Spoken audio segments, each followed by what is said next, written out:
Ora bem, primeiro de tudo, antes de começar isto tudo, eu sinto sempre que em todos os podcasts digo, antes de começar isto tudo, não, mas a razão de hoje é diferente. É só para dizer que se eu falar estranho, tirei um dente do siso, portanto estou um bocadinho inchada, mas está tudo certo.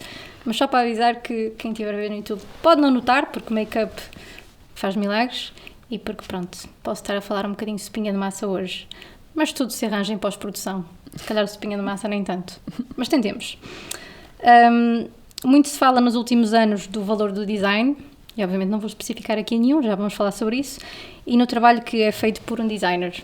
Na verdade, design é vida, não é? Ou vida é design, o que vocês quiserem dizer, pronto. Vamos ser muito inspiracionais agora. Principalmente quando as pessoas ainda hoje se referem a muitos dos trabalhos como só um logótipo, só um tipo de letra, por aí. Entre outras frases que eu acho que já são muito conhecidas do nosso público. Hoje trago a Maria Moita, que é da cidade de Amarante, onde também já trabalhou como designer gráfico. Atualmente é Web and Brand Designer na Coverflex, mas há muitas coisas do percurso dela para sabermos, inclusive opiniões que eu quero ouvir. Antes de ouvirmos a Maria, vamos aqui ouvir o jingle e já voltamos.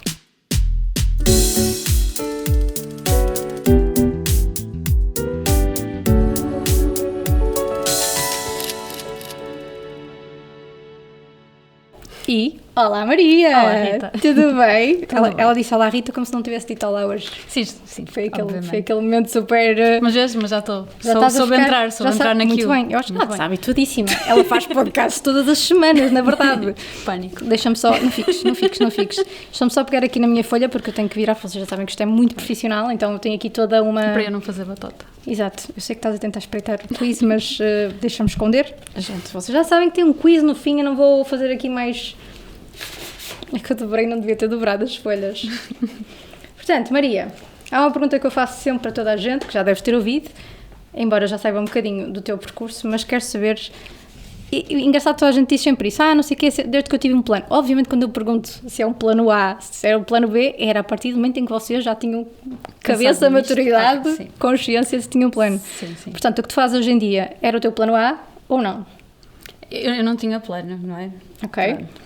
Se for desde o início, como estavas a brincar, eu quando era criança dizia querer ser mãe de bebés, portanto, nesse sentido... Ok, é uma profissão? Era. Não remunerada? Não necessariamente uma profissão, mas sim, mas é Exato. Trabalho não remunerado que as mulheres Certo. fazem, afetivo, emocional. Isso é uma conversa para o podcast político. Exato. Então, olha, eu demorei muito tempo a saber o que queria ser, se calhar ainda não sei, sabes? Tipo, é uma coisa que vou descobrindo, mas eu soube mais cedo o que não queria. Uhum. E isto foi mais fácil. Eu escolhi para artes visuais, quando eu até o 8º ano, não era... Isto seria impossível para mim de conceber que eu ia para artes visuais. Eu não era uma miúda muito à educação visual, nem nada desse género. Eu sempre estudei música, dança, coisas assim. Havia um contacto com o mundo artístico na minha vida. Mas pronto, eu era uma aluna, era uma boa aluna, tinha boas notas, etc. Então eu acho que tinha na minha cabeça, se calhar, ideias que toda a gente tinha, não é? Na nossa altura havia medicina, trademark, Sim. Coisas desse género, pronto. Só que eu sentia muito impostora em muitas dessas aulas. Eu tinha muito boas notas e tal, mas eu não me identificava muito com aquilo. E depois se calhar já estou aqui a avançar os passos, mas eu estudei educação mais tarde na minha vida, a seguir a design. Sim, e consigo sei. perceber porquê, posso depois explicar porquê. Ok. Mas era por causa do modelo. E eu conseguia ter boas notas, mas as aulas mais teóricas e isso tudo eram um bocado complicadas para mim. Tinha muita dificuldade em ter atenção. Tinha uma tensão ali. Depois, a partir do 8º ano, e vou fazer aqui o shout-out para a professora Lúcia Tomás. Sei, Eu estive em educação visual. E ela, eu não sei se ela sabe isto, mas ela foi a minha introdução a ter uma experiência diferente com artes, educação visual, porque por fazer uma coisa muito simples, eu acho, é que ela dizia coisas positivas. Tu sabes, eu achava que era má desenho, etc. Ela dizia coisas construtivas ou elogiava o meu trabalho. E se calhar era uma porcaria, percebes? Mas isso mudou a perspectiva e, se calhar, a vontade com que eu ia para a educação visual. E eu comecei a gostar de desenhar. Então lembro-me que disse uma coisa que seria impensável até ali à minha mãe, que é, afinal no 9º ano vou querer ir para a educação visual em vez de tecnológica, que tínhamos que escolher. Sim. Pronto.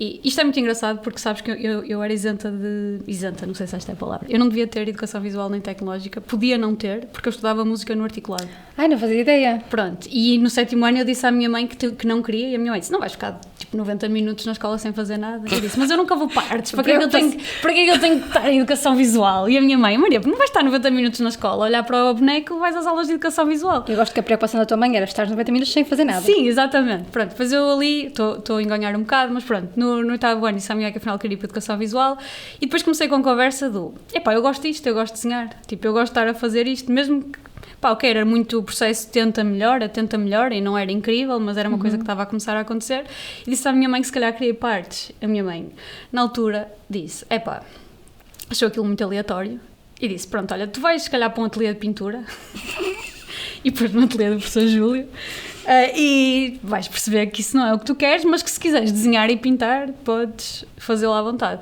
Pronto, eu acho que quando eu já tinha esta ideia e me puseram, vou dizer aí que é em explicações de desenho, porque é uma teoria de pintura, pronto, aí eu fiquei mesmo com vontade de ir para artes. E foi por isso que fui para artes. Não sabia o que queria ser, não sabia o que queria fazer, só que naquele ano decidi que, opá, é isto que eu quero, é aqui que eu me sinto bem, eu quero ir para artes visuais. Pronto, na altura disse aos meus pais, sim, eu quero ir para a arquitetura, e se calhar vai haver outras pessoas adultas na minha vida que me dizem, não, mas tu dizias que querias arquitetura. Eu dizia, mas eu sabia que não queria. Sempre soube. E acho que só agora em adulto é que digo isto às pessoas, porque eu tinha medo de desiludir as pessoas. Sim. Pronto, e depois andava em artes, não sabia, não fazia puta ideia do que é que queria ser, do que é que queria fazer. Sabia que não gostava de arquitetura, ou não me via em arquitetura. Também ouvíamos histórias da FAUP, eu ficava péssimo. Sim. Pronto, e depois, olha, não foi um percurso que se calhar muito mais gente se relaciona do que a cena do sonho ou da escola que caça o teu talento, que eu acho que é um bocado romantizado. Foi, acho que principalmente, provavelmente o professor Júlio, que eu depois continuava no ateliê, e ele foi meu professor, disse-me, vai para design de comunicação, tu tens personalidade daquilo, o curso é giro, é suficientemente aberto para te dar muitas portas no futuro e tu vais gostar daquilo. E depois eu ia para a Universidade Júnior, para os cursos na FEBAUP, gostava do ambiente da faculdade e foi um bocado assim, olha, vou experimentar design da comunicação. E achas que a tua mãe ficou desiludida quando tu... Não, a minha mãe não. Eu acho que, imagina, a minha mãe depois quando eu fui para artes isso tudo até foi, imagina, houve uma altura em que eu queria ser atriz, que era uma ideia muito aleatória e em Portugal na altura havia mesmo poucas hipóteses e a minha ideia era, queria estudar para Londres e a minha mãe isso apoiava. Então era já, não, mas então tens que ser para fazer isso, vais a sério, etc. Acho que se calhar o meu pai demorou, ainda hoje tem alguma dificuldade em perceber, tipo, já aceita obviamente, e está ok com isto, e está ok com a minha vida, e eu acho que ele tem orgulho, certo? Não posso arriscar, mas tipo, meu pai acho que foi mais complicado, não percebia muito bem estas decisões, acho que ele tem uma visão mais utilitária do ensino, sabes? Também não achas, por exemplo, eu sinto que naquela altura, e só temos um ano de diferença, não é quase nada, Sim. que na altura a artes ainda era muito pintura, ainda era muito aquela coisa de vais para a artes e vais pintar para a rua. Ou vais fazer esculturas, ou seja, vais ter vida. E que poderia ser e estaria válido. Exatamente. Até porque eu acho que a escola não tem que ser... Eu gosto muito de tentar separar a experiência educativa do que quer que seja da preparação para a vida profissional. Acho que é muito mais... Há muito mais coisas de interesse ali do que é que tu vais ser. Ou seja, e acho que o curso de artes em si tem muito a ensinar às outras áreas. Tem muitas críticas que eu lhe posso fazer do outro lado, pronto, do currículo, mas tem muito a ensinar sobre a forma como as aulas se desenvolvem, como tu, desde muito mais cedo, começas a ter alguma propriedade no teu percurso escolar, sabes? Tipo, é muito aula de projeto, aula de resolução de problema, o professor é o teu guia, apoia-te, mas há muito mais liberdade, o próprio formato eu acho que é muito mais interessante e foi por isso que eu me dei muito bem nele. Acho que, assim, nós... Pelo menos eu, e acho que tu se calhar, e muitas pessoas que passam aqui, não é? Nós vimos de famílias em que nós fomos a primeira geração a seguir à mobilidade social, em que houve alguma melhoria de condições de vida, e eu percebo, porque o curso, isso era uma garantia que eles nos estavam a dar, na visão antiga, porque hoje em dia já não se aplica, de que tu ias ter uma garantia de melhoria de vida, não é? E cursos como artes e isso tudo, para famílias onde a educação é quase um investimento profissional, pareciam tipo, tu a deitares tudo fora, porque... vou usar a minha oportunidade e o dinheiro, entre aspas, que tu vais gastar na minha formação superior a tirar um curso exato de pintura ou isso, ou uma coisa que não é uma profissão com garantias financeiras, etc. Sim, afinal de contas, eu, por exemplo, sinto que ainda hoje os meus pais, minha mãe já mais um bocadinho, mas o meu pai não sabe bem o que eu faço. Sim, eu acho, a minha mãe sabe, eu acho que a minha mãe percebe, o que eu faço. Por exemplo, se quiseres uma história engraçada, não é? Eu estou há 3 anos a trabalhar na área de fintech, mas eu sou designer, eu faço brand, faço comunicação. E sei lá, por exemplo, há uns tempos eu estava a explicar... Opa, eu tive que ler uma bíblia quando entrei para a fintech, que era uma espécie de bíblia sobre o mundo dos pagamentos, como é que foi criado o cartão de crédito, e estava a comentar isso em casa por causa de uma história que eu achava engraçada. E o meu pai, vês, agora se tinhas tirado um curso tipo economia, agora estás aqui nesta área, estás a ver, e agora tens que aprender estas coisas, e eu, mas repara, eu estou nesta área a fazer o que eu estudei. Ou sei lá, houve uma... É sempre aquela coisa de se tivesses feito isto, afinal, era útil. Sim, mas acho que é isso, é tipo esta dificuldade às vezes de perceberem o que é que tu fazes ou o que é que, porque é que... Imagina, nós estamos numa época de ouro para o design. Eu acho que de facto há exceções e há nuances, também não quero falar do privilégio sem ter noções, mas a generalidade das pessoas está a conseguir fazer uma vida em design, está a conseguir ter pelo menos salários acima da média nacional, ou então trabalhar para fora e trabalhar com condições muito boas. E muita gente, quando nós andávamos na faculdade, eu acho que nós não tínhamos a noção de que isto ia acontecer assim. Sem dúvida. Não tínhamos noção da bolha de tech que vinha aí, não tínhamos noção de algumas carreiras que nos apareceram em design de produto digital, pronto. Mas aconteceu, e a verdade é que muitos de nós usufruímos disso, percebes? Agora perdi um bocado no train of thought, mas pronto, acho que também não havia essa noção de que isto ia ser uma área que ia ter alguma segurança. Tu, quando foste para a faculdade, qual foi o curso mesmo que tiraste? Foi design de comunicação? Sim.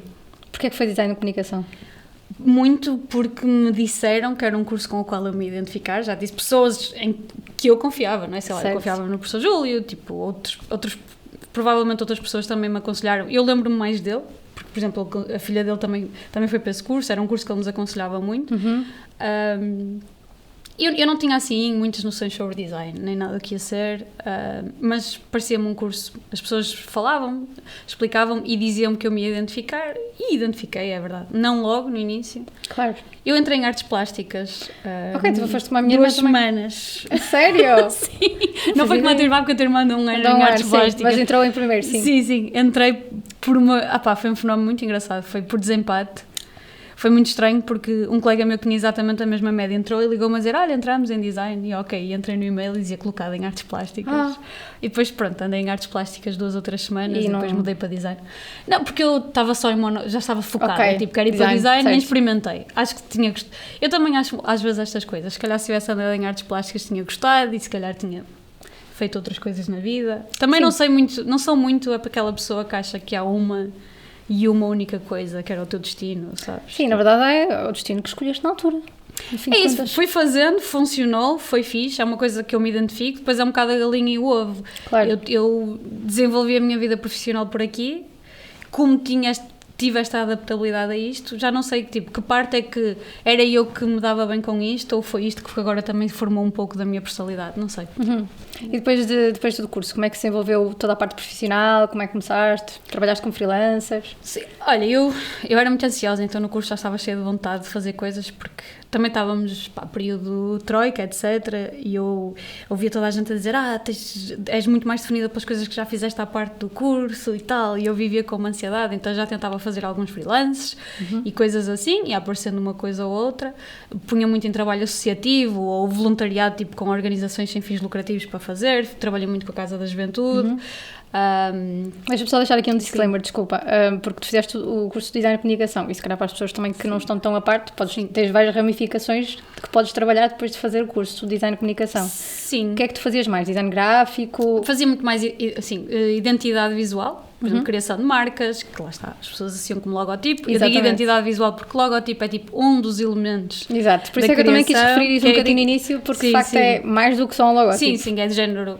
Quando crias uma identidade visual, é um conjunto de regras, ou seja, um sistema de design, de comunicação para tu aplicares em diversas situações para a comunicação funcionar, para ter consistência, para ser coerente entre ela, para criar desde uma identidade reconhecível visualmente, ou às vezes também, em brand faz muito isto, não é? Uma coisa que emocionalmente te cria uma experiência à volta disso, não é? Pronto. Sim. Eu trabalhei muito com isso e fazia coisas editorial, muito também. Editorial fazia o jornal, eu tive um projeto com a Bárbara, na altura criávamos um jornal de distribuição gratuita bilingue aqui em Amarante, que era publicado pela Casa da Juventude, e era um projeto meu e da Bárbara que começamos.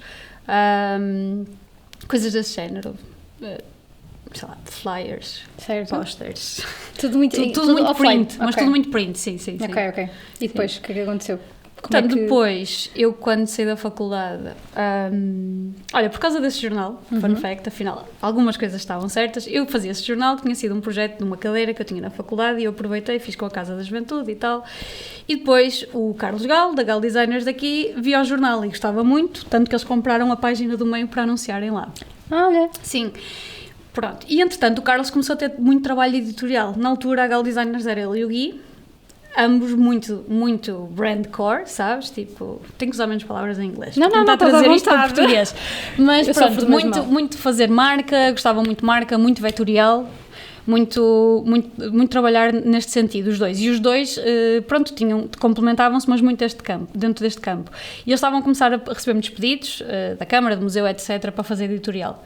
Editorial, para quem não sabe, é uma área muito nerd e muito chata, que eu gosto muito, mas que muitas pessoas no design, tipo, não têm paciência. Pronto, e então o Carlos chamou-me para na altura começar a trabalhar em part-time, para eles, para os projetos editoriais que eles iam ter. Eles iam ter tipo uns 3 ou 4 que já estavam garantidos e eu comecei a trabalhar.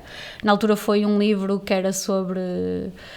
Um livro do Eduardo Teixeira Pinto, que era uma coletânea de fotos que ele tinha sobre o Parque Florestal de Amarante. Que é um fotógrafo de Amarante.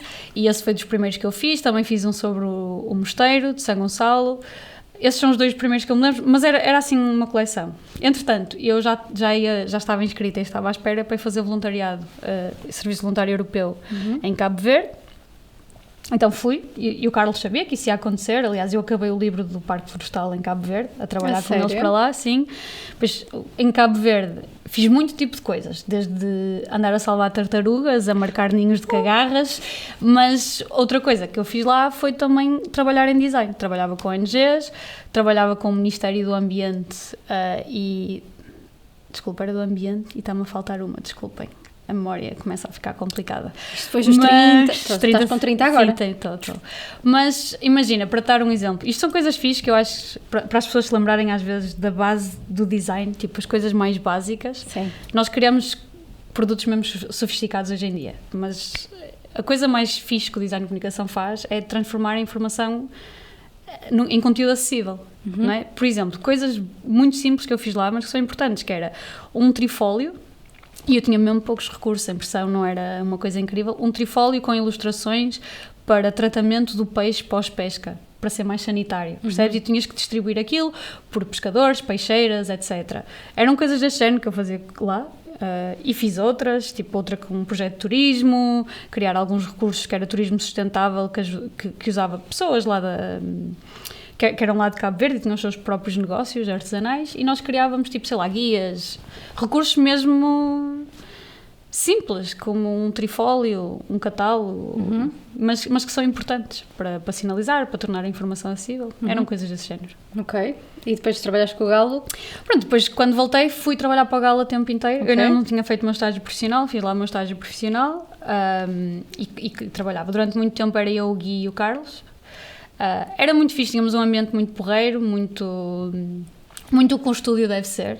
O que o estúdio é, no fundo, e apanhamos uma altura em que havia trabalho, porque tinhas muitos projetos do 2020 aqui na zona. Sim. Portanto os negócios havia uma parte do 2020 que incentivava os negócios a trabalharem a imagem deles. E então o que eles faziam era, eles tinham reembolso dos serviços, por exemplo, para criarem identidade visuais. Havia uma série de projetos assim, não sei especificar muito bem, mas nós também tivemos apanhamos essa fase, esses anos, foi muito porreiro. Os meus anos ali, eu acho que foram anos, eu vou chamar isto, mas eu espero ser bem entendida, não é? É uma fábrica de criar marcas, sabes? Nós tínhamos muito isso, criar, sair, criar, entregar, e dar traquejo. Exatamente. Que foi muito fixe. Havia algumas limitações, não é? Claro. Tipo, dentro da cidade, a certa altura, e o Gui, eu digo isto e depois tenho que se calhar explicar para quem não percebeu, mas pronto, o Gui trabalhou comigo muitos anos, é um designer e é cunhado da que é muito curioso esta parte. Portanto, eu digo o Gui a falar para ela apontar, não é? Mas pronto, o Gui saiu, foi para Londres, e depois também chegou a uma altura em que, por motivos se calhar também pessoais, e claro, também é importante partilharmos isto, não é? Mas eu não estava numa fase boa, porque eu trabalhei 5 anos lá. Eu já não estava numa fase muito boa, também acho que estava a afetar o meu trabalho criativo, não me sentia a evoluir, pelo contrário. Estava a ter alguma dificuldade até em produzir coisas com qualidade e estava a começar a questionar-me. Mais ou menos nesta altura, eu estava a pensar em vários cenários, emigrar ou assim, mas decidi tirar o mestrado em Educação, em Ensino de Artes Visuais. E foi muito fixe, porque comecei a viver entre o Porto e Amarante outra vez. E depois tive um ano a estagiar a dar aulas na Árvore em design, de design gráfico, alunos do 10º e 11º, e foi uma experiência muito importante para mim, porque quando eu fui dar aulas de design, a chama acendeu outra vez. E as coisas, eu estava num ponto mesmo muito estagnado, eu tinha muita dificuldade em produzir trabalho que eu achasse tinha qualidade, e quando comecei a dar aulas, não consigo explicar muito bem isto, mas começou a acontecer, comecei a ter gosto outra vez em fazer as coisas. Veio o bichinho de novo, não é? Sim, e depois foi por uma questão financeira. Chegou uma altura em que, pronto, havia um teto de crescimento aqui. A verdade é que em estúdio, e toda a gente trabalha em estúdio sabe isso, a vida de estúdio é muito precária. E não é só aqui em Amarante, é em todo o lado. Tipo, um cenário, para dizer isto com números e para as pessoas perceberem, é muito comum tu seres um designer sénior a gerir projetos, a gerir estúdio e estares a ganhar 800 brutos por mês. Isto, ninguém consegue pagar uma vida, então eu decidi, pronto, olha, estava a começar, eu sabia, já tinha colegas a trabalhar em tech, estava a começar um bocado a bolha tech no Porto, já estava com algum ritmo, eu sabia que havia outras oportunidades de carreira e na altura quis mudar única e exclusivamente porque sabia que me ia permitir financeiramente outra vida. Claro. E o que é que sentiste ao dar estas aulas a pessoas mais novas e percebes que o teu input ia ser, se calhar, algo válido para as carreiras delas? Não sei se me tenho assim. Eu acho que, tal como tu falaste, a professora Lúcia Tomás. Sim. Eu gostei muito, eu adorei. Olha, eu vejo-me eventualmente a dar aulas.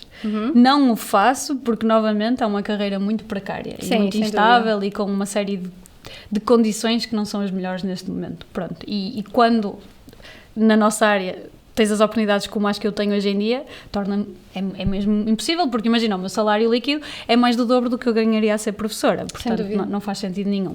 Agora, eu gostaria de dar aulas um dia, havendo a oportunidade, porque não vejo assim, não é? O que é que eu estou ali a fazer na carreira daquelas pessoas, mas eu adoro estar com miúdos, principalmente daquela idade. Eu tinha muito medo no início porque eles eram adolescentes e eu não sabia o que esperar. 10º foi o que tu disseste, sim. Não é? Depois 16, 17. Mas eu acho que nós, como sociedade, somos muito injustos com os adolescentes. Esquecemos que é uma altura mesmo difícil em que de repente já te responsabilizam por uma série de coisas como se fosse adulto, mas simultaneamente tiram-te o tapete porque tu és uma criança. Sim. Tu não sabes o que estás a dizer. E eu imagino o sofrimento, consegui perceber, ainda consigo empatizar com eles ali dentro da sala de aula, com a fase em que eles estão. E eu acho super desafiante, tu poderes ter esta oportunidade e acho que te ajuda na tua prática. Pelo menos eu acho, na minha prática como designer, em que tens que estar atualizado, perceberes, estares a levar com o que é a nova geração que vem aí. Não consigo, deixa-me ver se eu encontro palavras melhores para isto, mas olha, por exemplo, ele tinha alunos que eram fãs de K-pop. E tu sabes como é que são as aulas de design, desenho, etc. Tu trazes muitas tuas referências e trabalhamos a partir daí. E aquilo para mim era genial. Era tipo, ok, K-pop, sabes? Tipo, explica-me isto. E eu era dizendo, ok, tu estás a ouvir isto em coreano? E ele, sim, professora, estão aqui as letras, mas aqui está traduzido em inglês. Ok, pronto. E traziam-te artistas desse género. Isto é muito uma geração. Sim, por exemplo, sei lá, as referências culturais. Eles, ok, está-se a viver muito um Remember 90s. Sem dúvida. E ali o Y2K, e já se sentia na sala de aula. Eu achava aquilo super divertido porque é a nossa infância glamorizada por uma geração nova. Sem dúvida. E era interessante esses desafios. Depois é interessante também para ti, para desenvolvimento pessoal, tens uma oportunidade ali de fazer paz. Agora se calhar estou a ser egoísta, mas com o teu adolescente, as perguntas que eles fazem, a forma como eles pensam, aquelas emoções, e eu rever-me ali e perceber, ok, estás a dramatizar. Sinto uma nostalgia também, sim, tipo aquelas situações que eles dramatizam, que é, isto é tão banal, vais perceber, tipo, nem interessa nada. Já fui assim, meu Deus do céu, já senti isso. E gostei muito da aula porque tem um ambiente muito de estudo, as aulas de design. Ok, há um projeto, que chama-se, isto tem um nome, chama-se o... problem-based learning ou project-based learning, que é tipo, tu tens um projeto ou um problema, e nós que fomos alunos de artes sabemos que é assim, e tu começas a tua pesquisa, tens tipo 2, 3 semanas para entregar o projeto, as aulas têm sempre 2, 3, 4 horas, são aulas muito grandes, em que tu estás a desenvolver o teu projeto e o professor vai, aluno a aluno, e vais discutir, e tens uma coisa muito fixe, que eu acho na educação, que é, eu não estou a dar uma aula para 20 pessoas, eu posso ir pessoa a pessoa e perceber, ok, o problema que estás a resolver é este, a dificuldade que tu estás a ter é esta, pronto, e é interessante, e depois tem coisas muito giras que é, nós estamos numa área onde eu não tenho que te dizer eu sei isto. Sem dúvida. É de género, não sei, estás no software, tipo, não sei, vamos ao Google descobrir como é que se resolve isto. Mesmo quando eu sabia, fazia isso, e é uma área muito fixe, que é, tu podes estar a aprender com eles e normalizar isto, que é muito mais sobre cooperação e troca de informação do que teres uma entidade que sabe tudo, ou tu estás preocupado, que era outra preocupação que nós tínhamos no secundário e no curso, em seres do curso a saber tudo. Verdade. É tipo, não, tu vais aprender isto no dia em que tiveres este problema nas mãos, e é tranquilo, tipo, tens uma coisa incrível chamada World Wide Web, está lá tudo. E na verdade é uma área tão, não é 1 mais 1 igual a 2, não é? Então é uma coisa que realmente as coisas estão sempre a evoluir e cada pessoa tem a sua forma de se expressar também. Sim, eu acho que isto se calhar aplica-se a outras áreas, mas nós vamos falar da nossa, que é muito mais sobre criar uma atitude. Sim. Do que toma um kit para a vida de como é que tu vais ser um bom designer, um bom, sei lá, outras profissões criativas, estou-me a tentar lembrar, videógrafo, etc. Sim. É muito mais tipo uma atitude de resolução de problemas, como é que tu pensas nisto, e também desafiar, que é muito o que acontece nestes cursos, que é, ok, essa ideia é boa, mas calhar, tipo, vamos puxar por ela, vamos ser críticos sobre ela, é muito mais esta atitude que se cria. Desenvolver a ideia também, perceber porque é que funciona, Sim. o que é que precisa para quase que tens ali um bichinho e tens que o alimentar e tem que ficar assim maior e tal, mais forte. E para mim, olha, outra coisa que estou-me a lembrar agora que aconteceu muito foi, como eu tinha que dar as aulas, eu sentia com uma responsabilidade tão grande que me obrigava a mim a rever, pesquisar, ler sobre crítica de design, sobre uma série de coisas. Então, eu acho que me melhorou mesmo muito como designer, depois designer na vida profissional, ter tido a experiência, e eu fui estagiária, que era, eu só fiz o estágio, nem cheguei depois a dar aulas a sério, mas porque obrigou-me a ser crítica e a pensar sobre design como se calhar eu já não pensava há anos, porque pôs-me num lugar, não é, de exposição, ou num lugar de responsabilidade que eu pensei, ok, não, eu vou falar sobre tipografia, mas eu vou saber o que estou a dizer, Claro. então vou consumir bibliografia sobre tipografia, sobre regras, etc.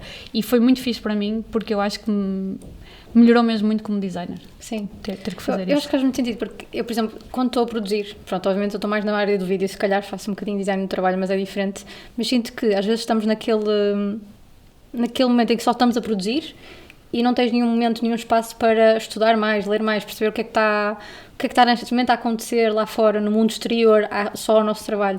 E acho que isso nos motiva muito a trabalhar e a fazer mais e a fazer melhor, porque também temos acesso a outras ferramentas e outras pessoas e no final de contas explorar outros caminhos é que nos faz também evoluir. Claro. E eu acho que é que faz isso com que não te sintas estagnada de alguma forma. Claro, imagina, uma cena fixe, e eu trabalho numa empresa, tu também, não é? Tipo, quanto mais pessoas de fora tu tens a fazerem-te perguntas, mesmo que a pergunta, imagina, eu acho que não há perguntas que às vezes as pessoas não as sabem colocar, porque não são da área, Sem mas dúvida. tu tens a capacidade de perceber se existia naquela pergunta que está mal colocada algo que te possa ajudar a refletir. Sim, sim. Não é? E eu sinto muito isso a trabalhar, acho que melhorou muito a minha maturidade mesmo como designer, de trabalhar com pessoas de áreas muito diferentes, e com os alunos era igual, porque eles fazem perguntas disparadas de todo o lado, e o facto, para mim o professor é sempre um intelectual. Primeiro, se estiveres no ensino obrigatório, tens que ser uma pessoa da educação, e depois, em segundo lugar, és de uma área em que és intelectual nessa área. Então, tipo, eles fazem perguntas de todas as direções. Pois. E o teu cérebro tem que estar ali, tipo, sempre, ok, como é que eu te vou responder a isto? E nunca pensei sobre este problema assim. E depois é igual no trabalho também, é verdade, eu também sinto isto no trabalho. Mas é isso, é seres estimulado a teres muito mais domínio sobre a tua própria área. Sim, Não é? até porque nós nunca sabemos tudo, não é? Ninguém, nunca. Exato. Nem vais saber porque vão aparecer coisas novas. Exatamente.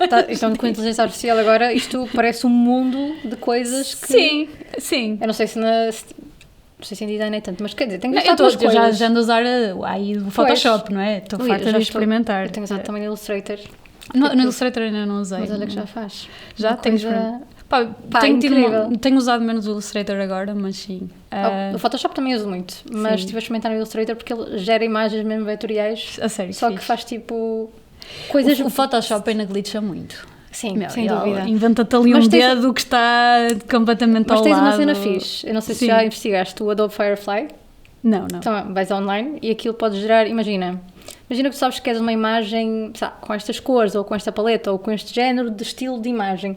Dás-lhe uma imagem, imagina, até pode ter marca d'água, diz só, esta é a referência. Agora quero uma imagem sobre isto, aquilo, escreves no prompt. Faz mais sentido. E ele gera mais de acordo com aquilo que tu queres. Ou seja, não lanças só um primeiro prompt, lanças o prompt mais a referência. Sim. Pá, incrível. Fixe. O Firefly está incrível, juro. Vou experimentar. E acho que também faz cenas vetoriais. Eu tenho usado muito para uma coisa que é muito, que me facilita imensa vida. O pessoal manda as fotos sempre com enquadramentos péssimos para os sítios onde tens que as colocar. Então manda-te uma foto vertical e tu tens que aplicar aquilo no laser. Então o Generate é incrível. Sim. É um segundo e pronto, olha. Isso é o bom nosso cada dia. O Generate agora está incrível. Mas isso foi incrível. Resolve-te ali umas dores de cabeça, de andares a chatear.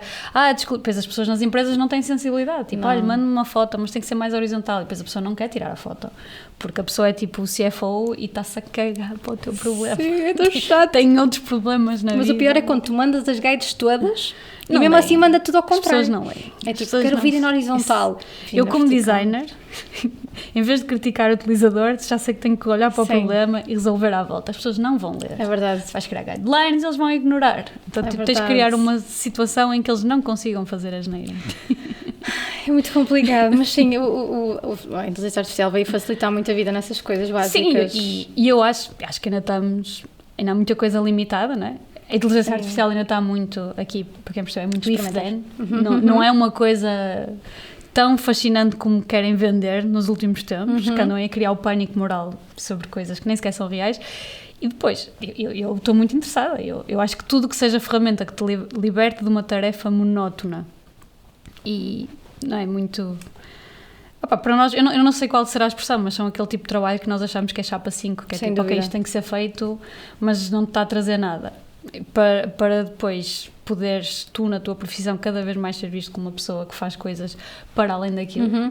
Acho que é um bocadinho isolar ali a parte técnica e poder ser mais criativo. É isso, tu passas a ser uma pessoa com muito mais tempo para seres vou usar a palavra outra vez, um intelectual daquela área, do que, seres o técnico que está a cortar a imagem ou que está a recortar a pessoa, tipo, não é? Nós que tivemos a transição e sabemos o que é estar a recortar pessoas no Photoshop em 2007, e há gente muito pior que nós, porque apanhou prévio a isto, eu agradeço imenso que as imagens agora se recortem a si próprias. É verdade, porque agora parece mesmo lá, quer recortar a pessoa e eu quero recortar pessoas. Principalmente aquela coisinha para compor o cabelo e aquilo está a andar. Olha, no After Effects isto está incrível.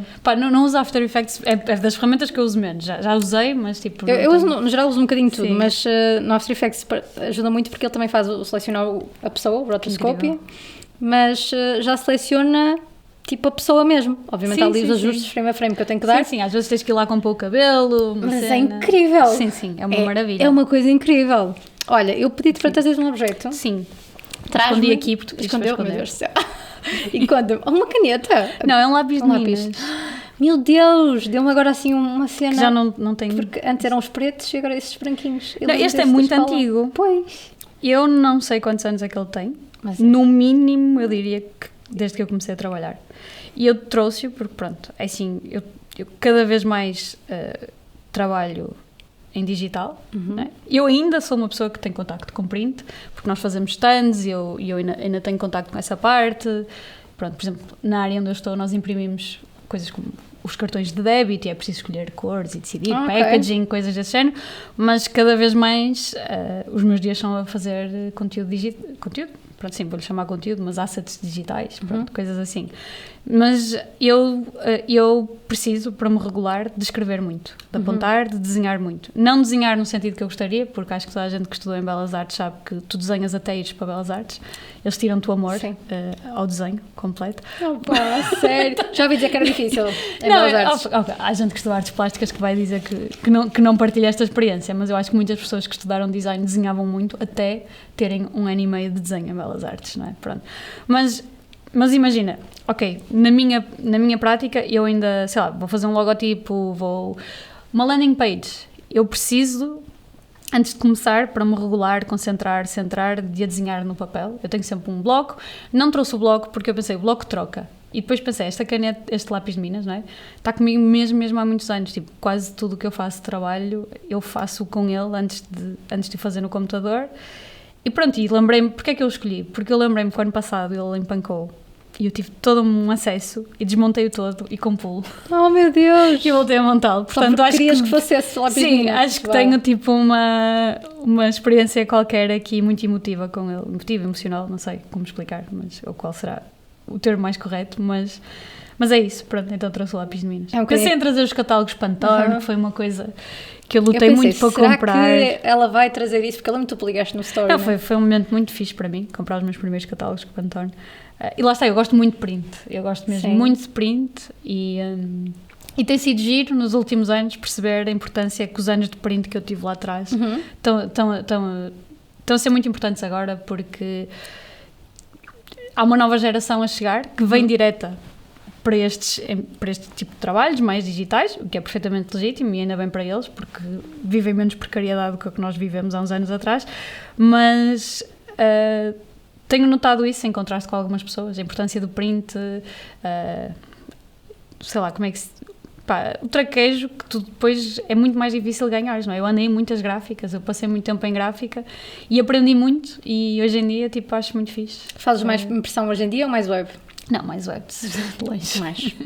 Ainda assim, fazes muito Passo muito mais tempo no Figma. Pois. Este ano. Eu comecei a trabalhar a sério no Figma este ano, em fevereiro, e já é incomparável o tempo que eu passo no Figma com o que passo, sei lá, no Illustrator. Adobe XD, não? Não, porque, pronto, as empresas onde eu tenho trabalhado são Figma. Imagina, trabalhei em Sketch há 2 anos atrás, mas é muito mais o software que é usado. O XD não... O XD eu acho que é mais usado, acho que não estou a dizer uma asneira, em estúdios de design que depois trabalham para digital, e sim, mas também o Figma é muito popular. A Adobe comprou o Figma por algum motivo, não é? É verdade. Aliás, eu achei estranho eles manterem o XD. Pois, mas eles tiveram a comprar o Figma porque assim, é um monstro, no bom sentido. Sim, bem fizeram eles, no final de contas ganharam ali toda uma lotaria. Não, monopolizaram, que depois é perigoso para nós, porque eles têm o mercado inteiro. A Adobe, não é? Está a subir em flecha, valorizou imenso este ano, não só por esta compra, mas também pelo AI, que eles estão... Sim. Está toda a gente muito expectante. Super. Eu não sei se tu viste, mas a Adobe teve ali uma espécie de conferência em Los Angeles, aí há 1 mês e meio, 2. Não vi. Pronto, e lá está, nessa altura que eles lançaram essas ferramentas todas de inteligência artificial que ainda estavam em versão beta. Eu mal sei o beta, eu instalei para experimentar. Também instalei, mas nessa eles já lançaram coisas que vão lançar, ou seja, já deixaram ali expectantes de vai sair isto, ou seja, o Vetorial vai sair ainda mais ferramentas de inteligência artificial e, sabe, por exemplo, estou a experimentar agora aí, tipo, para o podcast, que ele faz o podcast sozinho, corta sozinho, e é incrível, ele literalmente toma, são estas as câmaras, são estas os speakers, e ele faz sozinho, eu não tenho que fazer nada. Fiz. Só obviamente revejo, porque não. Claro, e porque ainda há uns glitches. Mas uma coisa é eu rever, outra coisa é eu ter que estar a cortar, são muitas horas, claro. Ou seja, é aquele tipo de trabalho muito técnico apenas. E no final de contas um criativo tem que ter a parte técnica na mesma, não é? Pronto. Sim. É um assunto, por acaso, que é difícil. Eu acho importante, não sei, é complicado, imagina, as artes plásticas têm esta conversa há muito mais anos que nós, não é? É o artista é o que faz, ou é porque tu tens artistas plásticos gigantes que têm fábricas, não é? Sim. E que têm pessoas a produzirem as coisas por eles. E eles já têm muito mais isto sobre o domínio, se é o domínio intelectual ou pronto, o trabalho. Aliás, acho que essa é uma discussão, aliás, política quase, sobre forças laborais. Mas eu acho importante saberes. Não sei, eu sinto isso. Eu sinto que é, para já, uma coisa que me tem valorizado, ou que pelo menos valoriza a minha experiência. Mas não sei, eu penso, por exemplo, nos engenheiros. Os engenheiros estão a ter uma conversa interessante, que é a nossa geração, até eu e tu, crescemos numa altura em que na internet, se tivéssemos um blog, íamos aprender HTML. Eu queria personalizar o i5 e fui aprender CSS. A forma como os computadores foram sendo construídos, a tua experiência, não é? Tipo, tens pastas, tens não sei o quê. Nós vimos essa experiência a crescer. E hoje em dia estamos num nível de abstração já muito grande, não é? A forma como tu interages. Mas muitos de nós sabem de onde vem essa abstração, não é? E, por exemplo, é uma discussão que eu vi que engenheiros estão a ter de gerações que chegam, que já estão muito na parte final da abstração, mas sem compreensão das camadas anteriores, não é? E até que ponto isso às vezes não pode ser uma dor de cabeça, porque nos momentos em que a tecnologia mais recente falha, tu às vezes precisas de saber como é que se faziam as coisas old school. É verdade. Pronto. Também não sei porque... Lá está, não acho que tenho domínio, que tenha pensado nisto suficiente para ter uma opinião, não é? Mas lembro-me sempre da metáfora de quando pusemos os sinais digitais e toda a gente quis desmontar as antenas, mas em tempos de catástrofes as antenas são muito importantes, não é? Verdade. Sim, acho que saber o básico, ou seja, saber como as coisas funcionam, a lógica, acho que também é importante. Sim, se tu souberes backups, não é? Sim, sei lá. Porque se tu souberes a lógica, tu sabes fazer, nem que seja de uma forma muito mais, precária, Mas se souberes só de clicar no botão e não perceberes provavelmente o que é que aquilo faz... É isso, é saber o que é que está por trás do botão. Exatamente. Eu acho que é importante. E eu imagino que designers que tenham mais 10 ou 20 anos que eu vão se rir de mim a dizer isto, porque é verdade que nós já estamos num certo nível de abstração, não é? Mas ele está a progredir, não vou dizer a gravar-se porque pronto, é progresso, não é necessariamente uma coisa má. Mas pronto, vamos perceber eventualmente o que é que são estas consequências de tanta abstração, de tanto... Verdade. Olha, se tivesse que escolher agora uma profissão que não tivesse nada a ver com artes, o que é que seria? É assim, pois, não posso dizer professora porque eu, por exemplo, sou professora de artes visuais, design e coisas assim. Sim, mas neste caso poderias ser professora, não está necessariamente ligado, mas sim. Não, mas se tivesse que escolher uma assim mesmo aleatória...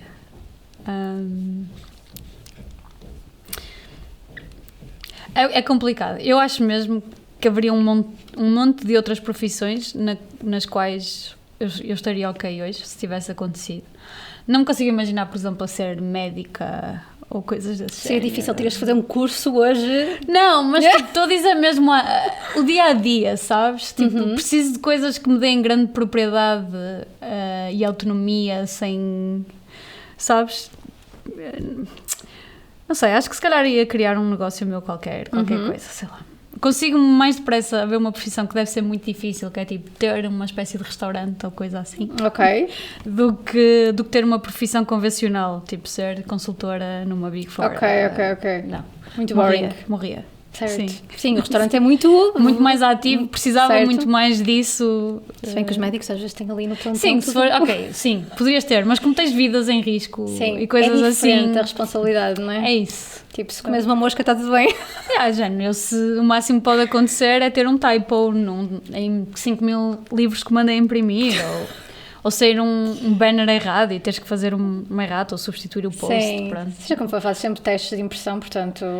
Sim. Ou tipo, olhas para aquilo 500 vezes. Sim, mas toda a gente teve, eu já tive na minha, já tive os 5.000 livros impressos com um erro na contracapa. Não, na folha de rosto, por exemplo. Mas são histórias, pronto, toda a gente já as teve. Meu Deus do céu! Isto deve ser complicado. Mas pronto, mas foi para a frente, não é? Os 5.000 livros. Não, resolveu-se graças à Maiador, que são escritos, conseguiram lá arranjar uma técnica de substituir as folhas de rosto nos livros todos. Meu Deus! Mas é uma boa ideia, por acaso. Tens algum projeto que te marcou na vida? Nossa, eu fui muito deep agora, não é? Por qualquer razão. Sim, pode ter vários, felizmente, acho eu. Tive muitas coisas que gostei de fazer. A Maria tem sempre muita coisa para dizer, graças a Deus. Não vou dizer vários, não os vou enumerar, estou a dizer nesse sentido que é, pronto. Normalmente sabes o que eu tenho assim, dificuldade de ser a pessoa a favorita. Ok. Não, eu acho que há várias coisas, acho que felizmente tive várias coisas na vida que eu gostei de fazer.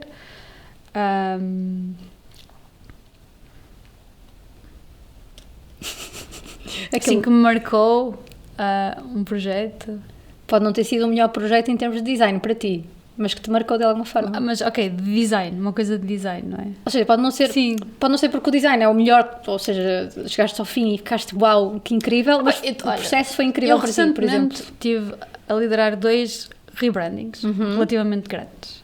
Um foi da empresa que eu estive o ano passado, que é uma empresa pan-europeia, bastante grande, está em vários países. Foi um processo mesmo difícil, mesmo muito difícil. A empresa, pronto, é uma empresa complicado, é uma startup que já tem 2.000 pessoas, o crescimento é complicado, tens inúmeros stakeholders, tinhas pessoas a quem tu tinhas que responder que não eram sensíveis à área, tens que ter o input de 300.000 pessoas que não percebem o que estão a avaliar. Foi um processo muito complicado, numa empresa com algumas dinâmicas complicadas, e foi muito fixe para mim, porque foi um desafio pessoal, sabes? Tipo, Estavas a gerir o projeto. Eu era a lead, como é que se chama? Project Manager? Não, há os nomes, Pois, os tem 20.000 nomes de profissões que nós temos agora, mas era lead brand designer. Ok.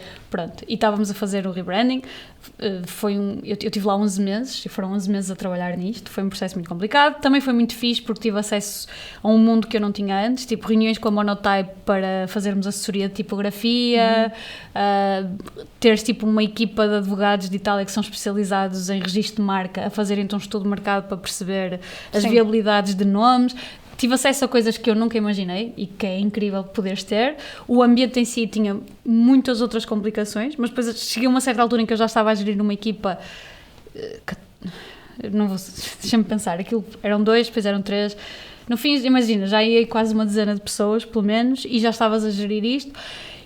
E foi um desafio muito grande para mim em vários níveis. E foi muito importante porque eu, antes de o começar, se calhar achava que não tinha arcabouço para ele, e tive que gerir coisas muito complicadas, de vontades pessoais, de pessoas a dizerem-te a cor que querem no projeto. Ou seja, sais do estúdio, mas de repente na empresa gigante tens os mesmos problemas. E eu sinto que consegui entregar uma coisa que estou ok com aquilo, sabes? Estou tipo, isto funciona, isto está ok. E se as pessoas perceberem a dificuldade que foi entregar um output que funciona, que está bem, que em termos de design está tudo dentro das regras que funcionam, e eu consegui... Pá, e falávamos disto há pouco, antes da entrevista começar. Como mulher é muito complicado tu impor-te em certos ambientes, é uma coisa que nós temos que treinar, e eu tive que ser essa pessoa, eu tive que lutar, eu tive que defender a minha equipa, eu tive que defender uma série de decisões, tive que me chatear em certos momentos, que é uma coisa complicada para mim, o confronto é complicado para mim, e foi fixe para mim perceber que conseguia ser aquela pessoa, quando um momento chegava, conseguia ser aquilo, esse projeto, nesse sentido.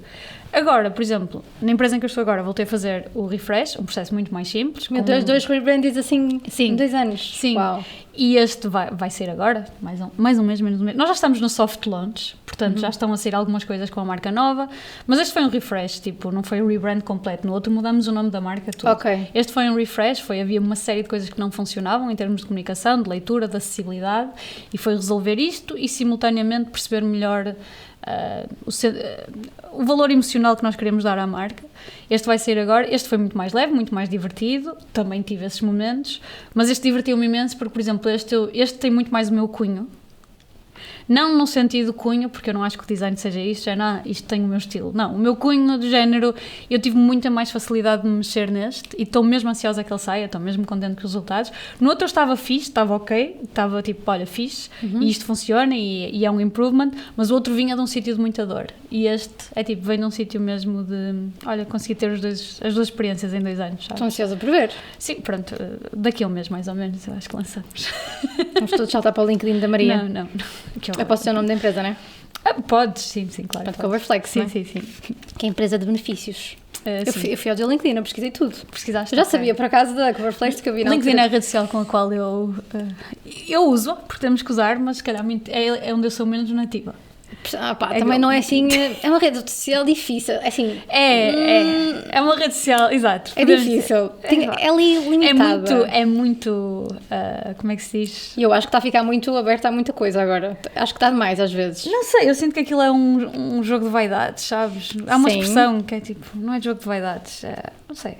uma passarela de vaidades, está-me a faltar aqui um nome. Eu sei que existe esta expressão. Mas eu acho que há muita gente que agora utiliza o LinkedIn como se fosse, sei lá, um Instagram, um Facebook, e não é bem o caso. Sim, mas simultaneamente é tipo toda a gente a mostrar como é que as carreiras deles são incríveis, ou fazer um take a partir de uma situação super banal e... Sim, eu não me identifico muito com eu não leio muito o feed, confesso. Percebo. E não precisas. Fico ali de género, não sei, não é, sabes que tu queres relaxar, tu vais ao Instagram, eu não vou relaxar para o LinkedIn, sabes? É isso. No máximo vais lá ver outras coisas, mas tipo, é diferente, a atenção. Então, esses foram os 2 projetos mais impactantes, um porque foi difícil, mas superaste, digamos, de alguma forma. E ensinou-me coisas sobre mim que eu acho que precisava de saber. Sim. Adoro, estou a adorar a conversa. Olha, há algum sonho de projeto que ainda gostavas de fazer e que queres partilhar? Porque nós somos todos uns cuscos aqui. Podes não querer partilhar, por isso está tudo bem. Não, nem é nesse sentido. Não sei. Olha, pá, estou numa fase mesmo fixe em que estou super aberta a perceber coisas que venham aí. Sei que também é um lugar de privilégio, tipo, e nada é garantido, mas tipo, cheguei a um sítio fixe, estou fixe no sítio em que estou muito mais calma, também não sei se isto é os 30, estou muito menos ansiosa sobre o futuro. Acho que é de género, ok, o que vier faz, pode correr mal às vezes e uma pessoa, já estive em sítios muito difíceis, então também já me sinto mais, ok, de vez em quando pode ir a sítios, se calhar é isso. Acho que é os 30. E de projetos, olha, eu nunca imaginei que me pudesse divertir tanto dentro de uma empresa. Porque se calhar foi uma mentira que nos venderam no curso, principalmente pessoas que estudaram em faculdades que estão convencionalmente mais ligadas ao mundo artístico, não é? Ou que pelo menos criaram um nome nesse sentido. Eu acho que quando estava na faculdade valorizava demasiado o trabalho de autor, sabes? O trabalho de estúdio, o trabalho muito criativo e tal.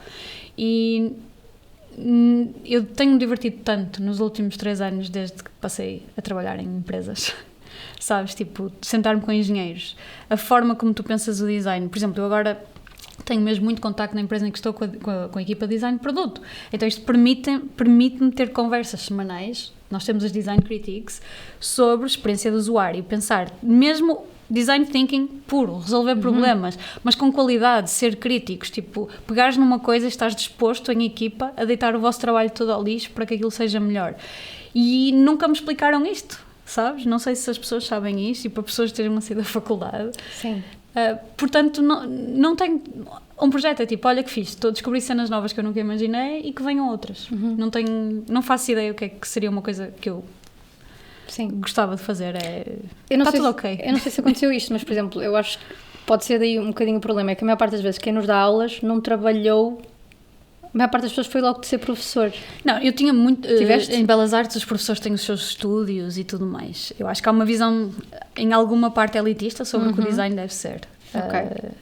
Eu nem acho, por exemplo, que tu tenhas necessariamente que ser uma pessoa com uma prática profissional para seres professor, porque eu acho que ser professor em si já é uma coisa diferente. Só que não podes dizer que, por exemplo, no mercado acontece isto e aquilo, ou seja, não podes quase que dar exemplos. Eu acho que, por exemplo, eles...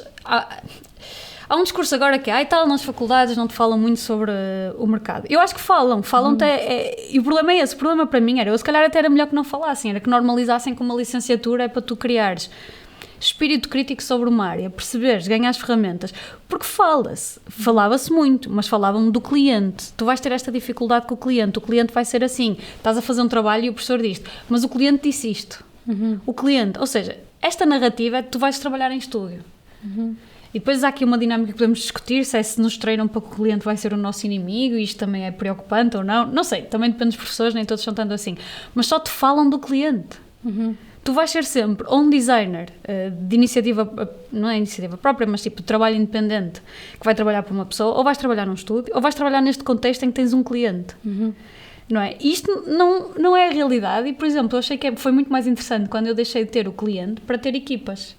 Tenho equipas, tenho stakeholders que mudam dentro da empresa, muitas vezes eu sou simultaneamente a stakeholder, se calhar, e a pessoa que está a entregar. Eu tenho muito mais domínio e decisão sobre o meu projeto, desde que passei para dentro de uma empresa, e há formas mesmo muito diferentes de tu trabalhares em design. Tipo, o mundo design tem imensas profissões, imensos caminhos. Eu acho que só nos falaram de um, por exemplo, em design, sabes? E não sei se isto nas outras áreas também acontece, mas eu acho que há uma visão viciada de quem tu vais ser e depois a discussão é, não se fala do mercado de trabalho. Falava-se era só de um caminho.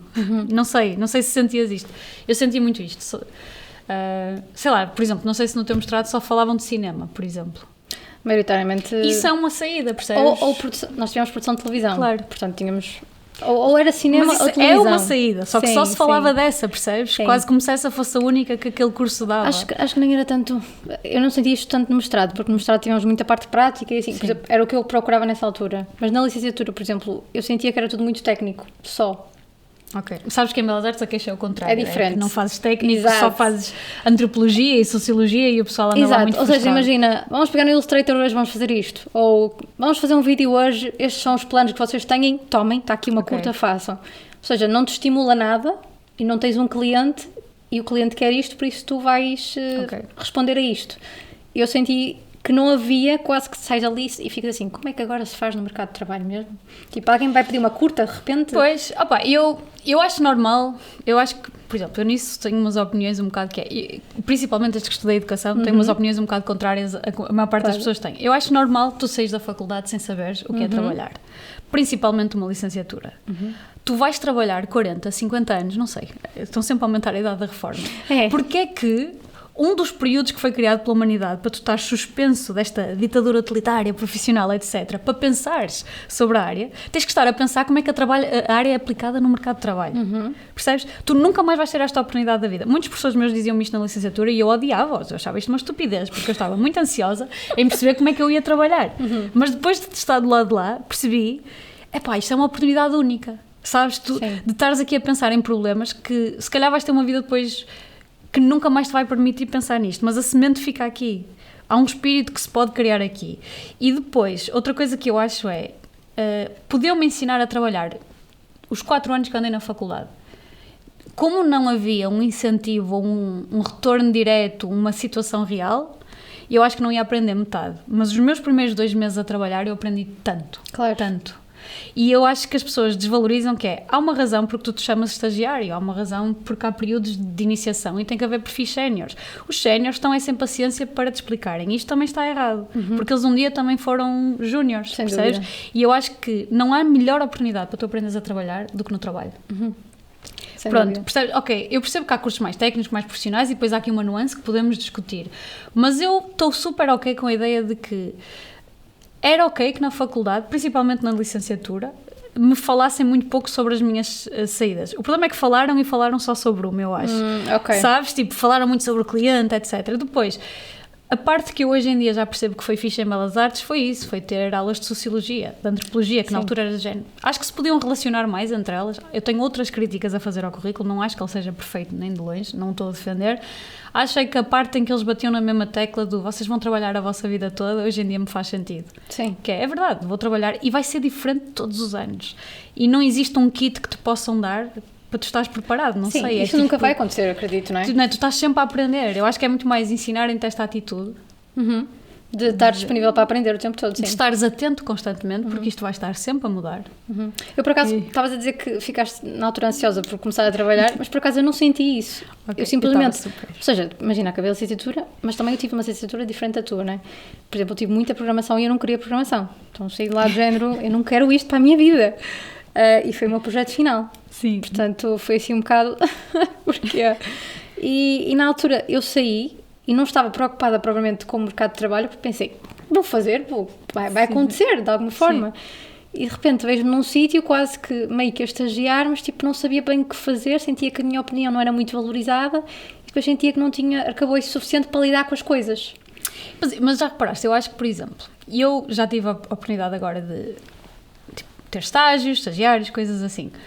Há uma expressão que nos diziam que eu acho muito injusta, que era, sempre que nós não sabemos fazer alguma coisa, isto era uma mentalidade que andava no trabalho, que é, na faculdade não nos ensinaram isto, e eu depois do lado de cá, tipo, acho normal, tipo, ok, há coisas que podemos questionar, há coisas que eu acho que me deviam ter ensinado na faculdade e não deviam, depois podemos entrar em específicos, mas esta atitude do pessoal sénior no trabalho, de estar a dizer que tu já devias saber isto, que nos causava esse problema de autoestima, eu não acho correta e eu não a reproduzo com ninguém. Eu estou lá para isso, é por isso que eu sou sénior. Se eu for líder, é por isso que eu sou líder. Tipo, não há melhor maneira de tu aprenderes como é que vais criar uma arte final com as cores corretas e tudo, como é que vais entregar aquilo à gráfica, do que no dia em que tens que fazer uma. Aliás, eu hoje em dia, sempre que tenho que fazer uma arte final, peço à gráfica as especificações técnicas e para me indicarem. Nunca na vida vou ser... Ok, há coisas que depois já normalizas e sabes fazer, mas mesmo assim eu confirmo, porque isto é importante. E uma coisa, eu estou a usar este exemplo que é o exemplo que nós recebíamos, que é não sabes fazer isto, não sabes fazer aquilo. E eu também tinha esse sentimento, não sei fazer, como é que eu não sei fazer isto? Oh meu Deus, eu sou um impostor, as pessoas vão perceber que eu não sei fazer isto, era muito grave. Sim. Mas tipo, caraças, tu és estagiário. Sim.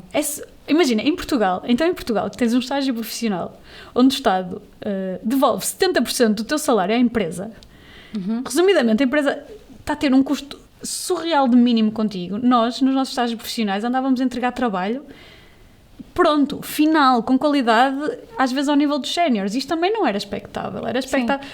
O Estado estava a devolver dinheiro àquela empresa estava a devolver 70% do nosso salário, era para ela nos estar a formar, não é? Sim. Não sei, é uma ideia que eu também fui desenvolvendo, nunca a tive, quando tinha 22 anos, mas que hoje em dia acho injusto, que é, pá, é suposto tu aprenderes aqui. Sim. E repara, eu aprendo agora, estou sempre a aprender, com outros designers, com engenheiros, com...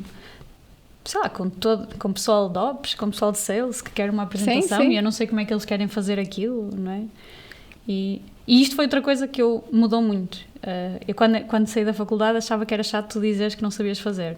Sem dúvida. E agora é a primeira coisa que eu digo. Ei, mas eu não sei fazer isto, como é que se... Olha, vou ter que ir ver como é que se faz. Sim, a pessoa vai para trás ali ao YouTube, tipo... Sim, mas agora está super normal para mim, Sim. tipo...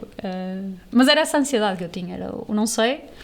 Acho que, eu andei na faculdade aqueles anos em que as coisas estavam mal no país e eu tinha a certeza que nós íamos todos para o desemprego. Era uma coisa que eu achava que nos ia acontecer a todos. E não aconteceu connosco, porque nós saímos da faculdade na altura em que de repente já havia muito trabalho, era precário, os salários eram baixos, mas havia. E acho que era essa a minha ansiedade. Era, meu Deus, e também eu sinto que começavas a trabalhar naquela altura em que o digital deu boom. Começou pelo menos a mudar muito, estava a mudar. Tipo, eu saí da faculdade em 2015... 15, 14? Licenciatura? Sim. Depois 15, a tua era 4 anos. 15. Depois eu saí em 2013 da minha licenciatura, portanto 2015 faz sentido? Sim, 2015 estava a mudar muitas coisas, sim, já estava a ficar muito diferente. E eu acabei o mestrado em 2015, e aí já fazia uns trabalhos freelancer, e depois trabalhei em agência de comunicação, por isso aí já, lá está, o boom do Facebook e do Instagram já estava a começar, portanto... Estava a ficar tudo muito diferente. É verdade. Mas este é um fator interessante. Muitas das coisas que eu fazia logo nos primeiros 3 anos de trabalho, não sei se tu tinhas isso, quando eu andava na faculdade nem sequer era uma realidade. Alguns dos formatos que eu estava a produzir, a forma como eu já estava a aplicar no meu trabalho passado 2, 3 anos, era impossível que me tivesse ensinado aquilo na faculdade, do mundo digital, porque não existia. Sim, nós estávamos a falar de responsive. Sim. Que, pronto, na altura já não era novo, mas era tipo, responsive. Sabes? Tipo, e de repente, eu vou passar a produzir para redes sociais como formato. Sim. E isto eu não sei se as pessoas percebem isto, mas tipo, foi muito rápido. Sim. A forma em que a rede social deixou de ser uma coisa do nosso universo privado para ser altamente industrializada e uma coisa que passava a ser a realidade dos designers de comunicação. Eu lembro que eu aprendi Flash e nunca usei. Porque Flash deixou de ser, o HTML5 deixou de ser Flash. sequer, tipo... E foi traumático. E aprendi Blender, mas eu também aprendi, mas não... Nunca usei, não. Blender foi traumático. Mas eu não gosto muito de 3D. Nem eu sofri tanto. Até me dá um nó na garganta quando penso no Blender. Mas eu acho que foi importante aprender Blender, por exemplo. Eu consigo perceber... lógicas, noções que criei ali, não as uso. Eu não fixei nada, confesso que, olha, apagou-se. Mas pelo menos, sei lá, quando vais falar com algum artista 3D, já tens algumas sensibilidades, se calhar. Não sei. Talvez, por acaso nunca me calhou. Não vou afirmar isto com toda a certeza. Foi mais útil a programação a mim. Ok. Sim, a programação acho muito. Porque acho que é bom para ler, até sei lá, as páginas, quando a pessoa vai inspecionar o elemento. Eu consigo sempre ir buscar imagens, o formato original. Eu acho que é fixe para tu teres uma noção... Não é uma noção incrível, mas é uma noção introdutória a como é que eles fazem certas coisas para conseguires, assim, conseguires falar bastante com engenheiros, conseguires sim. Perceber o mínimo, sem dúvida. Olha, última pergunta antes de quiz. Tens alguma rotina ou ritual antes dos projetos? Tenho, mas é porque eu tenho algum bastante déficit de atenção, não tenho dificuldade, como tipo toda a gente trabalha nestas áreas. Acho que depois podemos fazer um levantamento sobre isso, porque é que nós viemos aqui parar, se calhar porque o modelo de ensino se adaptava a nós. Eu gosto que ela vai sempre para o modelo de ensino, acho muito engraçado. Mas pronto, são reflexões que eu fiz depois de dar aulas, mas eu preciso de criar um momento, sabes? Preciso de me sentar, abrir o caderno e fazer coisas como ter o chá, se calhar ter uma vela, tipo criar quase o espaço. Eu preciso muito de música e tem que ser normalmente música clássica para eu estar concentrada. Eu experimentei o white noise, experimentei o lo-fi. Ok. O lo-fi dá-me vibe de bar de praia. Um aspirador não serve? Já que o white noise serve? Não sei. Provavelmente, sabes? Okay. O problema é o silêncio absoluto. Mas, por exemplo, a música clássica é muito fixe porque está ali no QB entre estar a fazer barulho, porque o silêncio é difícil para mim. E como não tem letra ou assim, o meu cérebro não se distrai, não começa... Sabes? Não sei, funciona. Distrais-te contigo própria? Não, entro muito ali no momento, sabes? E depois, tipo, tenho que criar, tenho que começar a escrever. Escrever, preciso muito. Já está na agenda e eu tenho que dizer por passo o que vou fazer. Às vezes isto pode parecer muito estúpido, mas Não, eu tenho que de todo. escrever coisas como criar mood board, Ok. pesquisa assim, assim, assim, palavras-chave. Aquela checklist, não é? Sim, depois, segundo momento, às vezes até escrevo horas, para eu ter uma pressãozita ali. Tens que fazer isto entre as 3 e as 4. Isso agora é... Porque Hardcore. é engraçado, porque eu ando a apanhar vídeos no TikTok que dizem que isso é uma técnica de pessoas de ADHD, mas eu faço isso há anos, tipo autodidata, não Tens que dizer, sei. gente, eu estou muito à frente nisto. Não, eu faço isso, escrevo tipo, vais fazer isto das 3 às 4. Eu faço isto para aí desde o 9º ano, desde que tinha de Uau. estudar, que senão não estudava. Então faço. E depois é isso, é criar um momento, tipo a vela, a ambiência e tal, e depois tipo escrever o que vou fazer. E por exemplo, nos logos começo o mood board e tal, e às vezes ajuda-me, por exemplo, ok, eu quero explorar 3 ideias de logos. Esta é recente, só comecei a fazer há 4 anos, mais ou menos, e veio de estar a dar aulas, porque começou a funcionar para mim. Eu primeiro vou desenhar os 3, 4 modelos caminhos que quero ir, e depois vou para o Illustrator. Ok. Mas, ou seja, o papel, não sei se é por estar a escrever, se me obriga a acalmar, afastar do ecrã e tipo, escrever por horas, criar tipo muito esta ambiência. Não é rotina no sentido, ok, há sempre aquela vela à esquerda, etc. Há coisas que mudam, pode ser Claro. o chá, pode ser o café, mas é tipo criar um ambiente e depois preparar-me para estar lá tipo em 4 horas monofoco. Uau. Yeah, por exemplo, no trabalho no Slack, quando é para trabalhar a sério, uma Slack. coisa que eu criei sim é que ponho tipo um emoji a dizer Ninguém não estou respeita, no pois Figma. não? Respeitam? Não, respeito, eu desligo notificações e tudo. Ok, eu não ok. vou lá, eu simplesmente Ok. não vou lá durante 4 horas se Ok. estiver em modo tipo Figma, estou no Figma a trabalhar. Estamos até. Se calhar é um bocado rude, mas... Não. Eu achei super engraçado. Estás pronta para o quiz? Não, mas vamos. Não, mas vamos. Eu gosto dessa... Ora bem, vou-te setar os fones. Deixa eu ver qual é que é o lado direito, que digo-te já. Este é o direito. Oi. Ok, não estou habituada. Basta ouvir, já sabes. Sei. Que estranho. Ela agora vai falar bem baixinho. Estás a ouvir bem? Estou. Podes falar se quiseres. Posso, ok. Estou-me a habituar. Desculpa. Portanto, 30 segundos para responder a todas as questões. Estás tudo ao contrário. Ok. Estás pronta? Não estás pronta? Que já sei que não, mas... Sim, vamos. Ela gosta de falar com um tom bem diferente. Porque estou-me a ouvir. Porque estás a... Vou pôr... Sim. Vou fazer a primeira pergunta e depois coloco. Ok. Portanto, web design ou design para impressão? Ui, eu gosto mesmo dos dois. Já está Mas- o timer, não já? Pode ser web design agora. Online ou offline? Online. Tipo de letra preferido? Como assim? São tantos. Neste momento, New Has Grotesque. Um Pantone para 2024, escolhe. Um Pantone. Pá, eu gosto sempre do Cool Grey 1C Já foi! para criar off-whites quando Muito precisas. bem. Mas posso fazer o resto da mesma, sem timer agora. Se quiser. Frase que não gostas que te digam. Ui.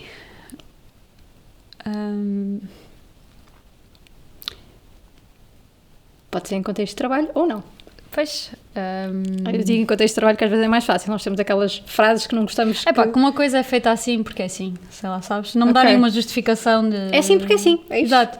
É Sei lá, porque é que temos aqui este botão? Porque sim. Tipo, não consigo. Yeah, percebo. Frito. Melhor criativa de dia ou de noite? Hoje em dia de dia fiz isso, mas fiz isso acontecer. Foi? Foi, não Ok, era? Não forçaste. Era. Sim, forcei, eu era notívaga. Última, Amarante ou Porto? Opá, posso explicar depois, só Podes, para não só magoar podes sentimentos justificar. a ninguém. Eu percebo que o pessoal gosta de explicar, mas está à Porque vontade. esta é muito emocional, Se não é? queres tirar os fones para estar mais à vontade. Posso, pá, Porto agora. Porto não. agora. Se fossem Porto. uns dias, já era Amarante. Não, Porto. Durante muitos anos seria difícil para mim dar esta resposta, mas agora é definitivamente. Não no sentido... Imagina, há gente que sempre quis sair daqui. E isto e era muito natural para eles. E hoje em dia percebo que tenho muito mais em comum com essas pessoas do que eu achava que tinha, mas eu não sabia. Ok. Eu sempre quis ficar aqui. Eu achava... Eu tinha esta ideia de que podia fazer aqui uma vida, etc. E funcionava e que estava tudo ok. Porque, opá, Amarante está a 40 minutos do Porto, há uma série de Exatamente coisas o que que eu achava que iam funcionar para mim, Sim. sabes? Tipo, ok. Eu acho que, geograficamente, nós sabemos, para as pessoas perceberem que eu não sou ignorante, Amarante é uma cidade litoral porque pertence ao distrito do Porto, etc. É considerado distrito litoral. Sim. Mas culturalmente para mim não é.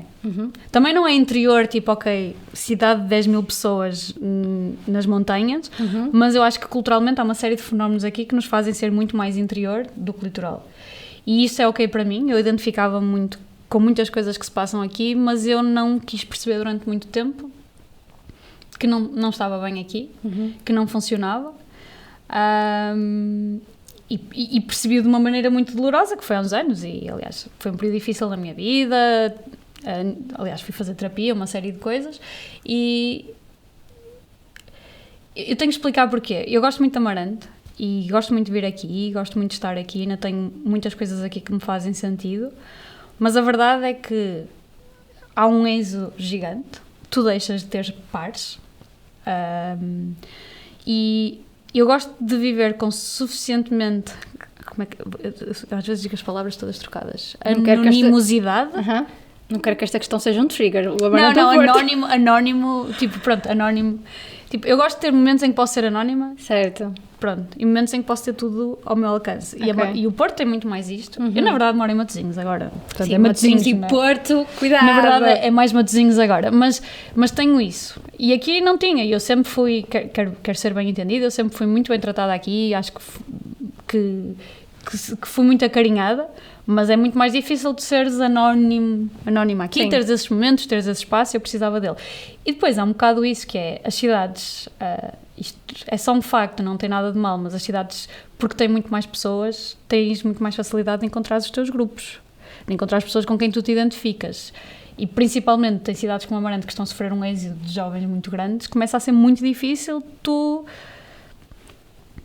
Eu tenho amigos que ficaram cá e tudo, mas começas a ter mais dificuldade em encontrar pares novos, pessoas que te estimulem, etc.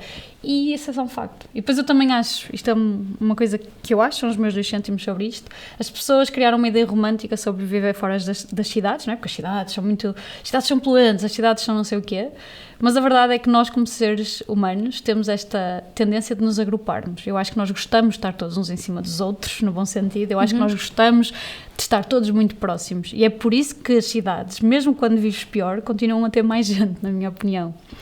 É preciso seres um tipo muito específico de pessoas para estares a ficar num sítio que está a ficar cada vez mais isolado e isto não te afetar. A mim afetava-me e é verdade que desde que voltei para o Porto de vez e assumi isso, sinto-me muito melhor em vários sentidos. Mas, como muito pena a mim, eu gosto muito de Amarante, venho cá muitas vezes, mas é só... Sim, isso não significa que não gostes de vir cá, por isso nada. Sim. E gostei muito de crescer aqui, atenção. Olha, lembro-me, o Tó quando esteve aqui disse isso, não é? Tipo, eu não me imagino a crescer de outra maneira, eu acho que foi uma experiência privilegiada a vários níveis, crescer numa cidade como esta. E ele disse mesmo que era por motivos profissionais, tinha que ser.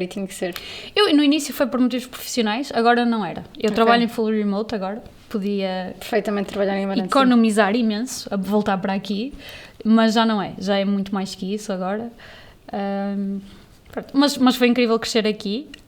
Acho que há muitas coisas mágicas nesta cidade, mágicas não no sentido literal, mas é uma cidade bonita para se crescer. Tivemos mesmo, por exemplo, a experiência escolar, tipo, e voltando à questão da escola, acho que tu também estás em artes visuais na secundária, tens um ambiente muito fixe, com pessoas muito fixes. É uma experiência que eu hoje acho que é privilegiada em vários sentidos, percebes? Sem dúvida. E nesse sentido... vou ter sempre isto, sabes? Acho que eu nunca vou dizer que não sou de Amarante. As pessoas perguntam-me, eu digo que sou de Amarante, eu não digo que sou do Porto. O que é engraçado é que o meu namorado é daqui, mas já está lá, também lá está há mais de 20 anos, mas quando nos perguntam ele diz que é do Porto e eu digo que sou de Amarante e eu fico tipo, mano... Não é assim, calma, somos os dois de Amarante, então. Eu depois digo, somos os dois, mas ele diz que é do Porto, tipo, depois ele fica todo encarregado, desculpa, não posso dizer. Não, podes à vontade, estás no YouTube, está tranquilo. Ok, pronto. Mas é isso, depois tem essa cena fixe, que é eu saí, mas mesmo assim arranjo um namorado de Amarante e depois passamos cá a vida, não é? Mas arranjaste-o lá. Não, eu já o conhecia de cá, sim, okay, mas pronto. Mas eu acho bem engraçada essa cena. Outra coisa, e para o Porto, Amarante, também temos que relativizar. É das coisas mais convencionais e mais conformistas que existem para fazer, está lá toda a gente. Sim. Tu vais ao shopping e encontras qualquer pessoa de Amarante. Foi toda a gente. Ok, há gente que foi para Lisboa, há gente que foi para outros países, mas É pá, Amarante tem peso quando tem que ir para algum lado, É vai Porto. maioritariamente para o Porto. Então Porto, é Porto. super confortável, estás perto, continuas a estar perto da tua família, estás cheio de caras conhecidas. Sim. E depois há este fenómeno que eu ainda quero explicar, que é a quantidade de casais que lá estão, que são pessoas que mesmo que começando a namorar lá, namoram com alguém que é de Amarante, não é? Não sei se é É verdade. Acho que é prática, é porque assim ao fim de semana ambos Dá para podemos vir ao dois. mesmo sítio. Exato. Pá, depois temos rotinas aqui super ótimas, não é? Eu vou ter com os meus amigos, tu vais ter com os teus. Exato, está tudo aqui em casa. Pá, o no final Natal de é uma contas. altura ótima para passar aqui uma semana. Páscoa, Muito adoro. bom. O verão. Portanto, ela só pensou na parte prática. Ter um namorado de Amarante é só prático. Não, Tudo mas... prático, tudo muito Não, mas é um prático. fenómeno que é interessante. Quantos casais é que tu conheces que, mesmo tendo começado a namorar fora daqui, ficam com alguém de Amarante? Sim. Não sei, se calhar é porque, olha, queremos ter alguma parte de casa connosco, não sei. Sim, há sempre alguém que diz. Eu lembro de uma vez ir a Aveiro e fui a uma lojinha, não sei como é que aconteceu, mas nós dissemos: olha, somos de Amarante, mas eu estudei aqui, então vim cá passar um fim de semana porque gosto sempre da cidade. E a senhora disse: sou de Amarante também? E eu: como assim? Eu sinto que o pessoal de Amarante está em todo lado. Sim. Tu Está estás assim, num tudo aeroporto espalhado. na Lapónia e vais encontrar Alguém de Amarante. Vais encontrar na fila alguém de Amarante. Esse é um clássico. Incrível, enfim. Sim. Maria, antes de encerrarmos este podcast, há alguma coisa que queiras dizer? Agora sim, para a câmara, se tu quiseres. Há alguma coisa que queiras dizer às pessoas que queiram ir para áreas criativas, seja de design ou não seja, mas se quiseres dizer alguma coisa só, está a tua rota. Vão. Especificamente. Pelo menos ela diz que vão, porque o Tó da última vez disse não vão. Eu pensei: Pronto, eu vou para. contrariar. O Tó é muito dramático. Vão. Muito drama Porque queen. eu acho mesmo que nós temos que normalizar que estudar e ter uma profissão são coisas diferentes.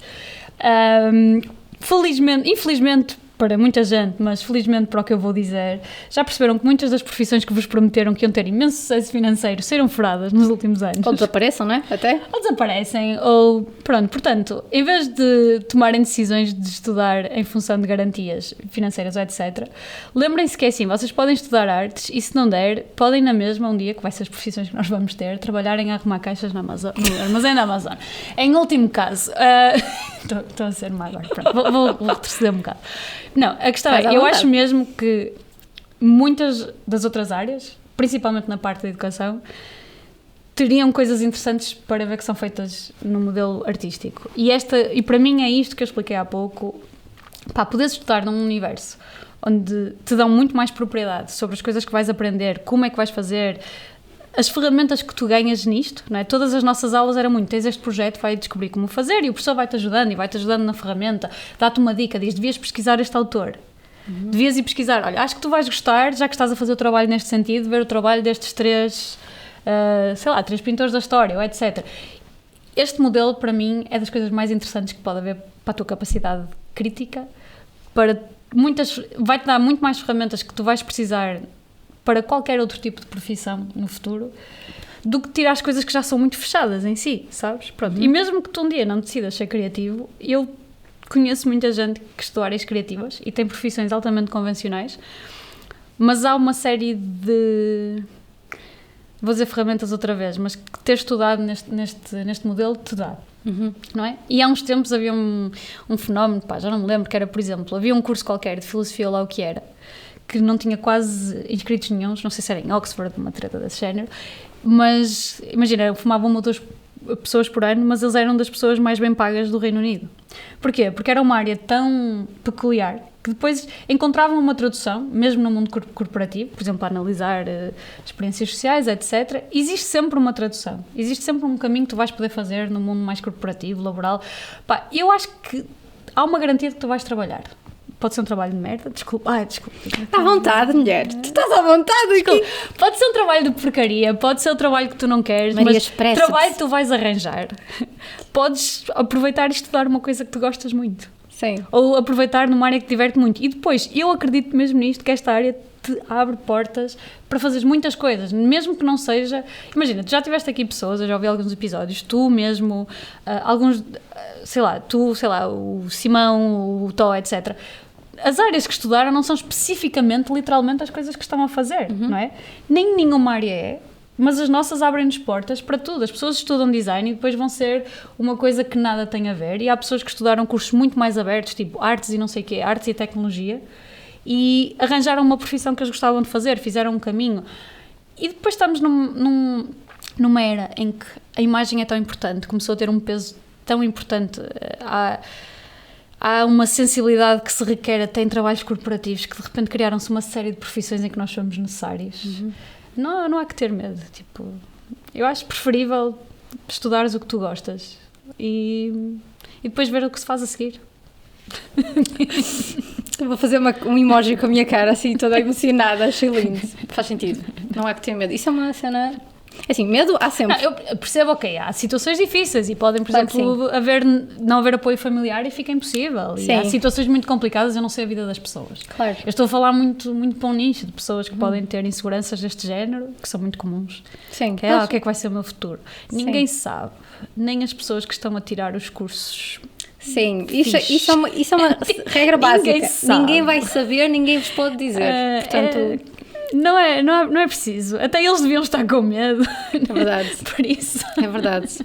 Mas olha, Maria, muito obrigada. Obrigada por estares aqui. Obrigada. Diz-me uma coisa. Desculpa pelos palavrões. Não, à vontade, por amor de Deus. Eu não sei como é que algumas pessoas que já vieram cá se controlaram. Sim, porque é muito endógeno desta cidade. Mas eu acho que nós nem sabemos falar sem eles. Eu não impedi ninguém. Ninguém me perguntou, posso usar ou posso não. Gente, eu juro que eu não impedi ninguém. Eu simplesmente não estou habituada a estes formatos. Não, mas é super ok. Não temos aqui ninguém que nos patrocina a dizer que não podemos dizer. Olha, é isso. Mas tens essa liberdade, vês? Mas se quiserem, têm é que permitir. Porque isto é o pessoal estar livre. Mas por acaso o pessoal tem sido tipo, não sei, não tem saído. Pronto, sou eu que sou mal formada. Achas? Tenho que resolver isto. Não, mas por acaso acho que o Simão disse. Ou não disse? Disse no início. Obrigada, Simão. Ele até tipo parou e eu disse, vou ter que pôr um pip agora. Ok. Foi uma cena assim de género. Pronto, mas não pus o pip. Ok. Portanto, se quiserem ouvir o Simão. Maria, não sei se tens interesse ou não que eu deixe o teu Instagram. Eu não uso o Instagram. Pronto. Ela não usa como trabalho. Pronto. LinkedIn. Se tu quiseres. Não faz sentido. Gente, não faz sentido. Eu tenho um portfólio, não sei se ele está muito atualizado, como todos os designers nesta vida, mas é só mariamoita.com. Pronto, mas eu ponho então esse sitezinho em baixo se tu quiseres, que as pessoas verem o teu trabalho. Podem por curiosidade, podem se as pessoas gostarem de ver. Curiosidade, sim. Obrigada por teres vindo à terrinha. Eu sei que também foste almoçar com os teus pais, que eu sei que isto não foi o motivo de vir cá, nananã. Eu junto o útil ao agradável. Pronto, não somos prioridade de ninguém, eu percebo. Não, claro. Se calhar os meus pais acham que eu vim almoçar com eles porque vim ao teu podcast, por exemplo. Olha. E vem a situação ao contrário. Obrigada por alimentarem a Maria, para ela poder vir ao podcast bem disposta.